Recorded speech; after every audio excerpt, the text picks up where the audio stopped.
A lot of you may have heard of Æthelred the Unready from Vinland Saga or Vikings Valhalla.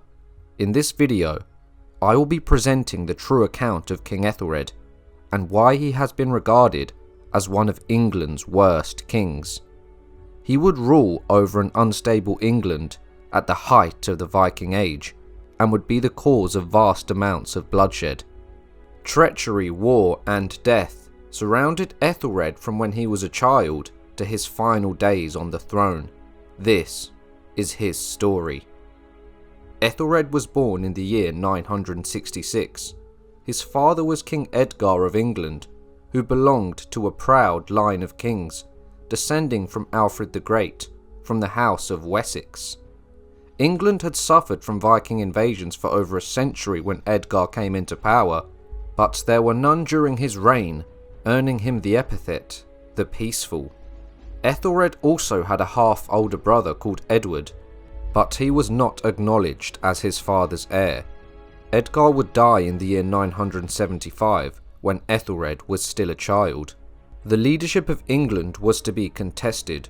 While some supported Edward's claim to be king, others supported Aethelred's. The great nobles of the kingdom, Ealdorman Æthelred of Mercia and Ethelwine of East Anglia, would quarrel over the succession crisis, and civil war almost broke out in the country. However, in the end, Edward was chosen as king. Not much is known about his reign, due to the fact that as few as 3 charters have been traced regarding his kinship, leaving his life in complete obscurity. In contrast to us not knowing anything about Edward's life, his death is legendary and famous. This is how the young king died. A 16-year-old Edward would arrive at Corfe Castle to visit his brother Aethelred and his stepmother Æthelred, who welcomed him with a cup of wine. As Edward drank, he was stabbed in the back by one of Æthered's party. Edward would die and would later be known to history as Edward the Martyr. Aethelred was 10 or so at the time, so he was not implicated in the murder. Within a year of Edward's death, Aethelred was confirmed as King of the English and was crowned in Kingston on the 14th of April in the year 978. Due to his youth, Æthelred served as regent for her son until his coming of age in around the year 984. It is said that Aethelred was a good-looking and graceful man. His historical name, the Unready, does not imply that he lacked energy or resource, but rather because he was unwise and failed to retain the allegiance of his subjects. For throughout his reign, he constantly displayed considerable vigour, but he was also generally misdirected. He was impulsive, passionate, and cruel. During the first years of Aethelred's reign, there was no change in the government of Ealdorman. However, after the death of Æthelred of Mercia in the year 983, he was succeeded by his son Æthelred. A royal council had him exiled on account of treason. The nature of the allegation is unknown. Henry of Huntingdon describes his banishment as cruel, so perhaps a young King Aethelred acted on impulse. In the 980s, Aethelred would marry Æthgifu of York. They had many children together, including Edmund Ironside. In the year 984, Aethelred abandoned his early councillors, and this may have led to many bad decisions. One of the king's favourites was named Æthelsine, and he was described in the chronicles as worthless, but he would exercise considerable influence over the young king, which led him to commit and sanction many acts of oppression. By his advice, Aethelred laid claim to an estate belonging to the bishopric of Rochester, and violence would ensue. This resulted in Aethelred laying siege to Rochester, but he was unable to take it. England had experienced a period of peace after the reconquest of the Danelaw in the mid-10th century by King Edgar. Everything would soon change though. In the 980s, small companies of Danish Vikings carried out a series of raids on the English coastline. Hampshire, Thanet, and Cheshire were attacked, then later Devon and Cornwall. A more formidable invasion would take place in the year 991 by a Norwegian force under King Olaf Tryggvason, in which he plundered Ipswich and the ealdorman Brythnoth was defeated and slain at the Battle of Malden, the West Saxon ealdorman would buy peace from the Northmen and promised to pay them 10,000 pounds of silver. The treaty was accepted by the king and the Witan. During the years of 984 and 993, Aethelred was at the mercy of his treacherous thanes, who would launch revolts. Olaf would return in the year 994, attacking London. Aethelred paid more silver known as Danegeld, but this time forced Olaf to accept Christianity, much like his ancestor Alfred the Great had done with the Viking Guthrum. He made Olaf promise never to attack England. Surprisingly enough, Olaf kept his promise, using the Danegeld to rebuild his fleet and make his way to take the Norwegian crown.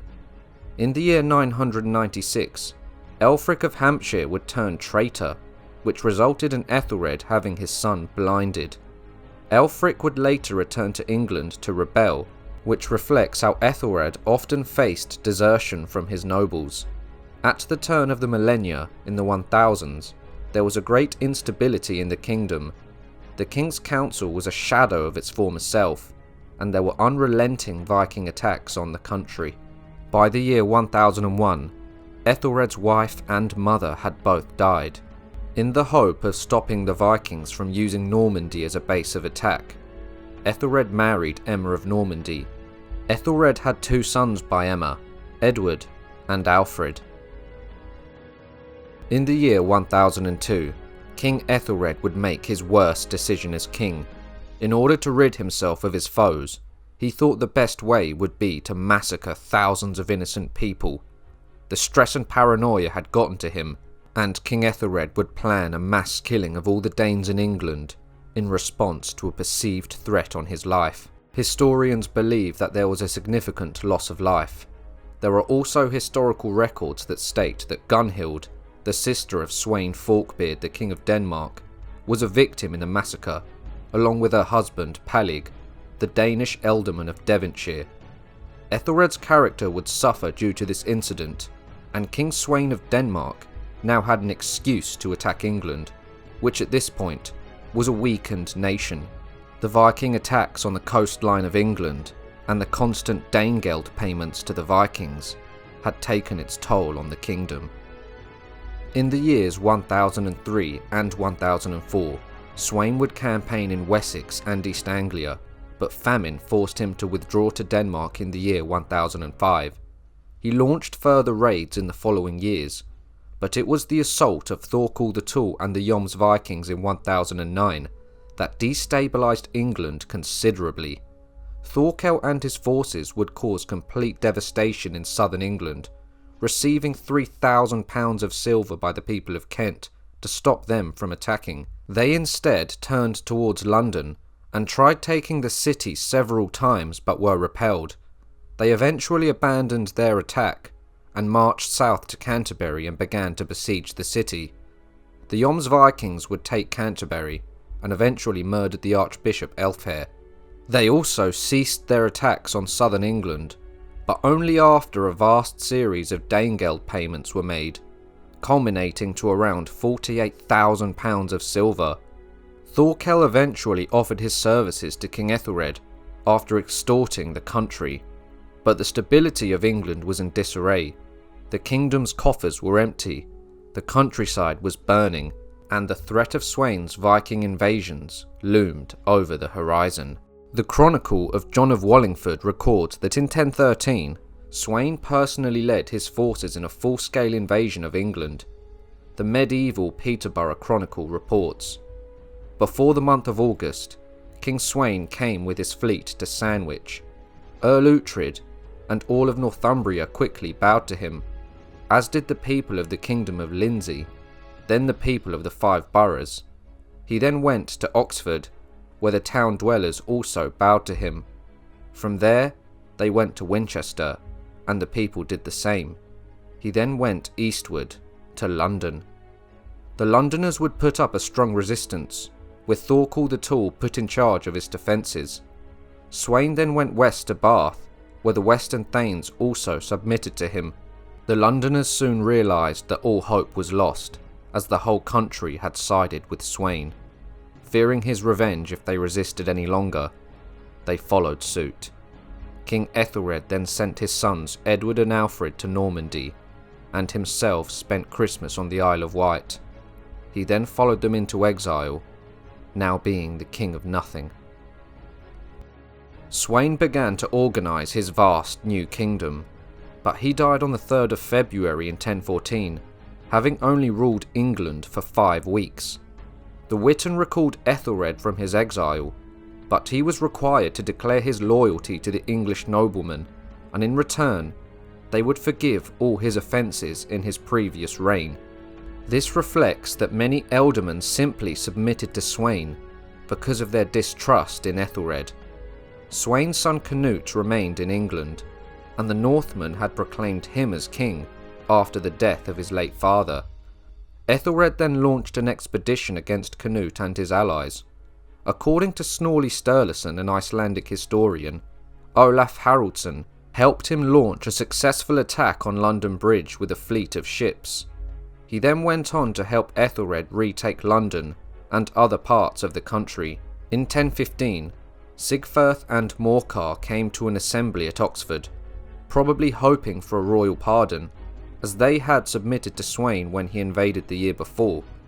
Instead of being pardoned, they were murdered by Edric Striona. King Aethelred then ordered Sigfyrth's widow Ealdgith be seized and taken to a nunnery, but his son Edmund Ironside seized and married her in defiance of his father. This was done to consolidate his own power in the East Midlands. Edmund then received the submission of the people of the 5 boroughs. In 1016, Canute came back to England and landed to a complex situation unfolding.